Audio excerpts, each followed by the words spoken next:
अस्सलामुअलैकुम जी, क्या हाल चाल है आप सबके खूबसूरत लोगों। उम्मीद करती हूँ सब ठीक होंगे। अल्लाह के फजल से मैं भी ठीक हूँ, आप लोगों की दुआओं से, अल्लाह ताला के फजल करम से। आज का दिन जी कुछ यूँ शुरू होता है, सुबह सुबह जी नाश्ते की बारी। और जी आज का दिन बहुत बिजी जाने वाला है। मैंने रात को ही पूरी टास्क लिस्ट बना ली थी कि आज मुझे क्या क्या करना है सारा दिन में। रात को जब आप एक चीज़ टास्क बना लेना अपने, मैं तो अपने नोट पैड में अक्सर होता है ज़रूरी ज़रूरी चीज़ें नोट कर लेती हूँ, और जब कभी मैं नोट ना करूँ मैं आधे से ज़्यादा चीज़ें भूल जाती हूँ कि अच्छा ये करना था, ये ख़रीदना था, ये लाना था, ये इस तरह करना था।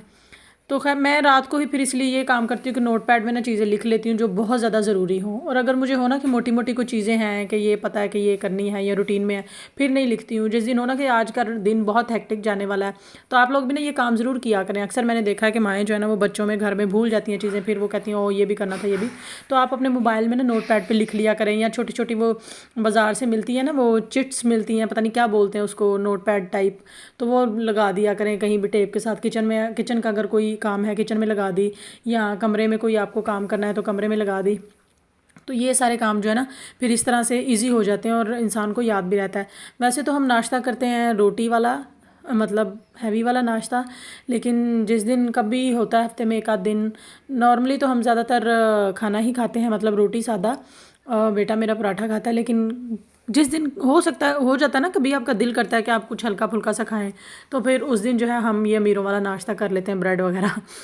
खैर यहाँ पे नाश्ता वगैरह बना के और जो है उसके बाद मैंने जो है वो सोचा हुआ था कि वन बाय वन मुझे काम शुरू करने हैं। ये मेरा बेटा चिकन बहुत शौक से खाता है। यहाँ पे जो डोनर मिलता है ना, टर्किश डोनर, तो उसका जो ये चिकन होता है ना वो हम ले आते हैं। फिर उसको साथ इसने रात खाया नहीं, तो वो मैंने कहा चलो गर्म कर देती हूँ। अब जो है ना वो ऑमलेट के साथ और इसके साथ फ्रेंच टोस्ट के साथ वो खा लेगा।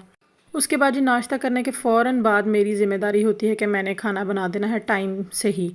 खाना तो वैसे मेरे हस्बैंड आते हैं रात को, लेकिन मुझे ये होता है कि हांडी बनी हो ना आटा गूंदा हो तो आप बिल्कुल टेंशन फ्री होते हो, फिर आप बाकी के सारे टास्क कर लेते हो। तो मेरी रूटीन, आज का ब्लॉग इसी बारे में कि मैं अपनी रूटीन किस तरह से मैनेज करती हूँ। सुबह जो है 9:30-10 बजे उठूँ या 11 बजे उठूँ, सबसे पहले बेटे को फ्रेश कराना, खुद कर होना फ्रेश, फिर नाश्ता मैं उसके उठने से पहले, मेरी कोशिश होती है अक्सर मैं पहले उठ जाती हूँ तो मैं बना के रख देती हूँ। तो फिर नाश्ता वाश्ता बना के दोपहर का खाना बना के, उसके बाद अगर मेरा वॉशिंग डे है तो फिर मैं मशीन साथ ही चला देती हूँ, क्योंकि आप डेली तो वॉशिंग मशीन नहीं चलाते हैं। तो फिर एक दिन रखा होता है मैंने वॉशिंग डे, उसी दिन फिर जो है वो मैं जो भी चादर वगैरह कोई धुलने वाली हो या कपड़े जो धुलने वाले हों, तो फिर जो है मैं वो साथ ही वॉशिंग मशीन जो है वो चला देती हूँ। जितने में वॉशिंग मशीन का टाइमर आउट होता है इतने में मैं घर के और छोटे छोटे काम कर लेती हूँ, जैसे चीज़ें वगैरह समेट ली, डस्टिंग वगैरह कर ली, इस तरह। नॉर्मली तो वैसे जब मैं यूरोप आई थी तो मैं कहती थी कि शुक्र है यहाँ पे डस्ट से जान छूटी है, कर दो गुबार से। लेकिन अब मैं हूँ इटली में, अवलिनो में, तो यहाँ पे बहुत डस्ट आती है। मैंने पहले भी अपने कई ब्लॉग में बताया कि यही जो घर है ना दरमियान में पहाड़ों के है और काफ़ी ऊंचाई पे है, तो डस्ट बहुत ज़्यादा आती है मेरे रूम में और बाकी सारे घर में भी। और वैसे भी ना यहाँ पे ज़्यादा काम लकड़ी का हुआ हुआ है, तो फिर वो लकड़ी के ऊपर इस तरह से चमकती है, और पूरे घर में भी मार्बल है। जैसे जर्मनी में होता है ना वो वुडन वर्क होता है, अभी शीट्स लगी होती हैं, तो वो डस्ट इस तरह से नज़र नहीं आती, और वहाँ पे इस तरह डस्ट आती भी नहीं है। लेकिन यहाँ पे बहुत डस्ट आती है। तो मैं खैर जी वॉशिंग मशीन वगैरह चला के, मेरी यही रूटीन होती है। सबसे पहले सुबह नाश्ता करो, खाना बना लो दोपहर का या शाम का जो भी है।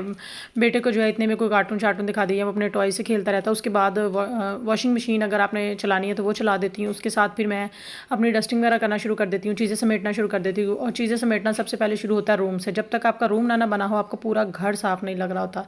रूम के बाद फिर मैं साथ ही जो है वो ये सारी चीज़ें समेट के, अच्छा ये मैंने मशीन चलानी होती है जस्ट 30 मिनट्स, क्योंकि कपड़े यहाँ पे इतने गंदे नहीं होते, ना ही मेरा बेटा भी कोई स्कूल गोइंग है कि जी वो बड़े कपड़े गंदे कर रहा है।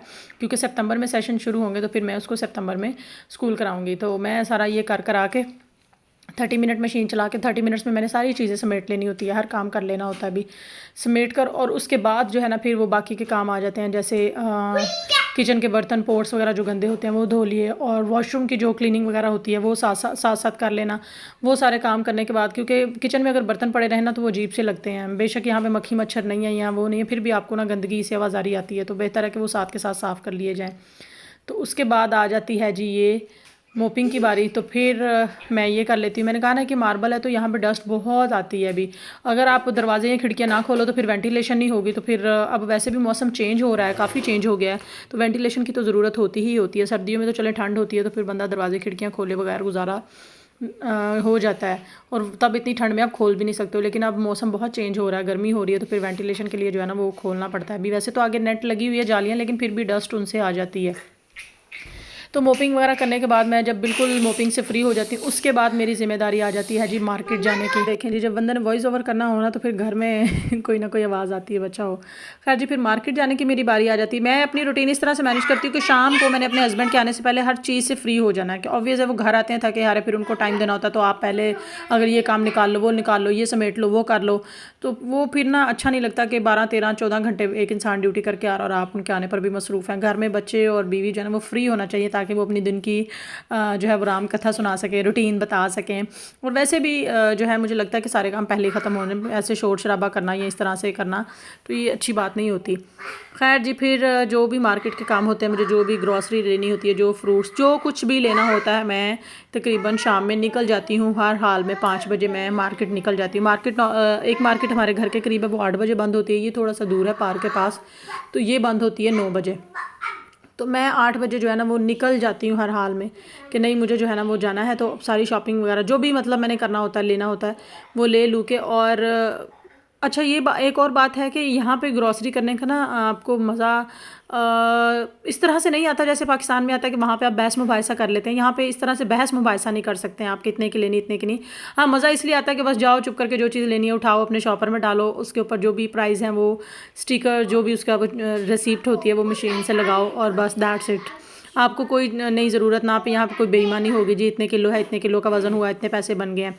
उन्होंने लिखा होता है कि 1 kg का इतना रेट है और बस ठीक है जितना आपने ख़रीदा। और उसके बाद मैं सारा जो भी अपनी ग्रॉसरी लेनी होती है बिलिंग शिलिंग करा के उसके बाद आ जाते हैं जी हम घर में अपने बेटे को इस तरह नहीं आती कि मार्केट से सामान लिया तो आ गया। मैं उसे लेकर जाती हूँ पार्क में खिलाकर, या तो मैं पहले उसे पार्क में खिला लेती हूँ कि बाद में मुझे वज़न उठा के ना चलना पड़े, या फिर मैं सामान लेकर, अगर थोड़ा बहुत सामान हो ज़्यादा ना हो तो फिर मैं उसे पार्क में खिला लेती हूँ, क्योंकि ये भी एक ड्यूटी है और मैंने ही पूरी करनी होती है। हस्बैंड लोगों के पास इतना टाइम नहीं होता कि वो लोग आएँ लेके जाएँ।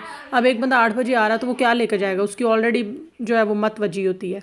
खैर, पार्क से खिलाकर फिर हम आ जाते हैं जी घर, अपना सामान वामान लेकर 7 बजे, 7:30 बजे। कभी ऐसा होता है कि मैं हस्बैंड के साथ ही घर आती हूँ, वो डायरेक्ट हमें पार्क में मिल जाता है। कभी होता है कि हम पहले आ जाते हैं कि आके घर खाना शाना जो है वो गर्म शर्म करके रोटी वगैरह लगा लें, तो फिर हम आ जाते हैं जी घर। बस जी, ये इतनी बिजी रूटीन थी आज की और यही मैं इसी तरह अपनी रूटीन मैनेज करती हूँ सारी।